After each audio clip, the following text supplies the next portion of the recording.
Ay, grabe to mga minamahal. Grabe kong magmaktol. Itong nag-iisang one and only Bratinela ng bansang Pilipinas. Walang iba kundi si Vice President Sara Duterte. Galit na galit mga minamahal. Galit na galit. Gustong manakit. Kung bibigyan niya daw po mga minamahal ng ratings, itong si PBBM out of 10 ang ibibigay niya lang daw po ay 1% dahil hindi daw po marunong si President Marcos. As if naman kung bibigyan ka din naman namin ng rating, as if naman kahit 1% ibibigay namin sa'yo. Julul, siguro 0. Bakit? Nasaan napunta yung 15 million? Mga minamahal, gugustuhin nyo, sa loob lamang ng 11 days, 16 million ang nagastos doon sa tinatawag na safe house. Payag kayo noon, mga minamahal. Naku naman tong si BP. Diba, akala mo naman, galing-galing mo. Ang lakas ng amats makapagsabi na, hindi magaling yung nakaupo ngayon. Tingnan nyo tong balitang to. Babasa ko sa inyo. Sabi dito, hindi marunong maging presidente ang nakaupo. Kasalanan ko ba iyon? Ay. Kasalanan ng Pilipino na binoto kanila. Yun lang yung pagkakamali namin, binudol mo kami. Yun yung totoong kasalanan. Hindi kasalanan na naging presidente ang ating Pangulo dahil in the first place, look, yung approach niya sa West Philippine Sea, halatang maka-Pilipino. Hindi katulad din yung makapili. Yung approach, mga minamahal ni President Marcos into a war on drugs, maka-Pilipino. Hindi katulad sa inyo, makapili. Grabe. Mga minamahal. Yung kanyang mga desisyon sa usaping foreign, tingnan nyo, maka-Pilipino. Hindi katulad ninyo, makapili. Kaya kung meron mang malaking naging kasalanan dito, ikaw yung pinakamalaking kasalanan ng Pilipino na nanalo ka dahil binudol mo kami. Ito kasi yon. Hindi marunong maging presidente ang nakaupo. Kasalanan ko ba iyon? Vice President Sara Duterte upon rating President Ferdinand Bongbong Marcos Jr. performance as the country's chief executive, rank 10 is the highest. 1 ang rating ko sa kanya. She added, ang sabi, sama-samang babangon muli. Pero bakit ang daming naiwan ngayon? Kayo yung naiiwan. Alam nyo kung bakit, mga minamahal, sila yung naiiwan? Kasi hindi nila gusto yung approach ng ating presidente ngayon. Hindi naman kasi katulad ni PBBM kayo na lumilimas ng kaban ng bayan. Biruin mo, confidential mo, napakalaki. Spent within 11 days, may 51 billion. Itong si Pulong. Tapos, sandamakmak na pera galing sa Pogo ang inilalagak ninyo para sa drug war killing. Ay talagang mapag-iiwanan kayo kasi dito kami sa literal na sama-samang babangon muli. Ayaw namin tumulad sa inyo na magpakalugmok sa mga ginagawa ninyong katarantaduan dito sa ating bayan. Payag kayo, mga minamahal, sasama kayo sa kadiliman. Sino yung sasama sa kadiliman? Wala naman, di ba? Gusto natin sumama tayo dito sa may magandang landas. Itong kala Sara Duterte, papuntang undas Nag-assume ako na gagawin niya ay mas maganda pa, mas maayos pa, mas magaling pa sa lahat ng dumaan na presidente. Di sana tumakbo ka na lang bilang presidente ng Pilipinas. 'Di ba? Kung feeling mo hindi magaling yung presidente. Sandamakmak na demolition job na yung ginagawa ninyo. Alam nyo, mga minamahal, feeling ko, itong naging statement ni Sara Duterte is related to dito sa pagkikita ni PBBM at ni Leni Robredo. Kasi iniisip niya, nagkakaisa na sila para sa aking ama. Ipapatumba na nila ang aking ama.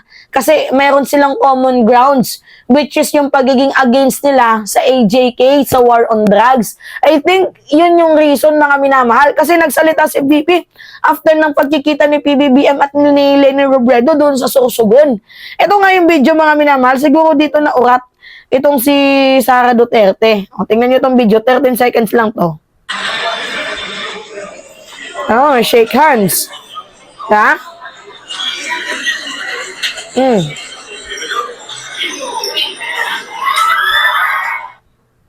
Siguro mga minamahal, sa video na yan, dyan napaisip itong si Sara Duterte na parang she feel betrayed.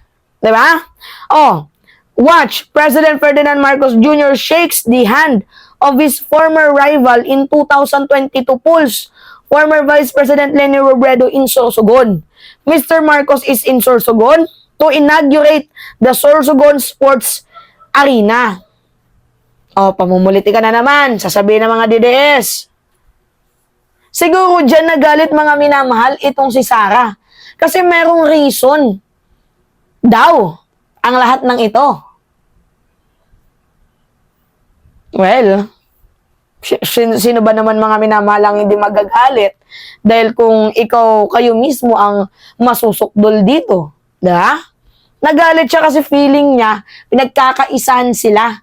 Hindi umepekto yung kanyang kulam kay Leni. Diba? Na sumuporta sa kanya si Leni Robredo, hindi ata umepekto. Kung kaya't ngayon, mekos-mekos itong si Sara kung ano-ano na namang paninira ang kanyang ginagawa. Mabuti pa Sara Duterte, sagutin mo ito.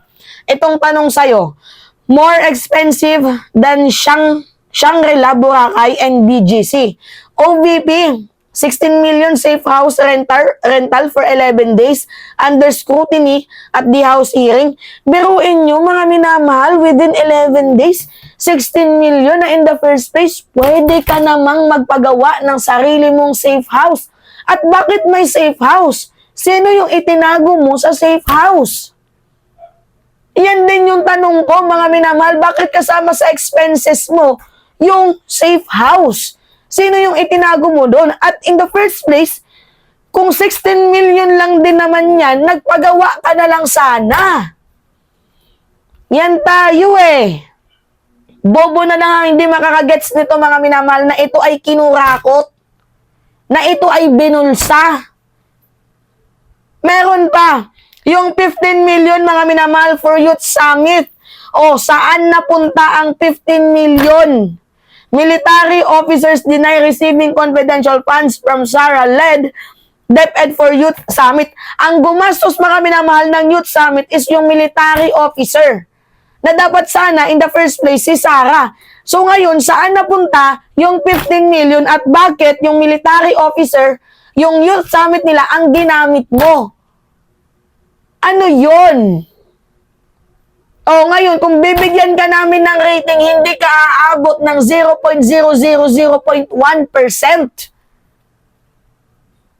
Ang lakas mong magsalitang upal ka? Angas mo? Tindi mo? Nakakaloka mga minamahal. Pwede bang paki-justify kung saan napunta talaga yung 125 million confidential funds? Tapos yung malala mga minamahal, meron din silang breaking tawag dito. Meron silang actual outcome, accomplishment sa tawag dito sa purchase of information. Merong purchase of information na pinaggastusan yung 125 million confidential funds, may payment reward, may rental, may maintenance, may purchase of supplies, ano pa ba? Provision and medical incentives. Ito yung pinaggastusan. Like, ano ba naman panggagago to, mga minamahal? Niloloko nyo ba kami? Purchase of information. So, sino ang gumamit ng purchase of information na tinutukoy mo? Kaya, BP, think before you speak. Ang lakas mong pumuna ng baho ng iba, pero yung baho mo, hindi mo makita. Bibigyan mo ng 1% ng ating presidente. Eh, ikaw nga, kahit 1%, hindi ka aabot dun. Tagapagtanggol ka pa ng fugitive. Makapili ka. Diba? Or baka nagsiselos ka lang. Yun. Sabi ko sa inyo, mga minamahal eh. At hindi atao itong si BP no? Pero may mga minamahal yun po. It's me again, si Mima Alicia nyo at nagbabalik ulit para sa ating panibagong video.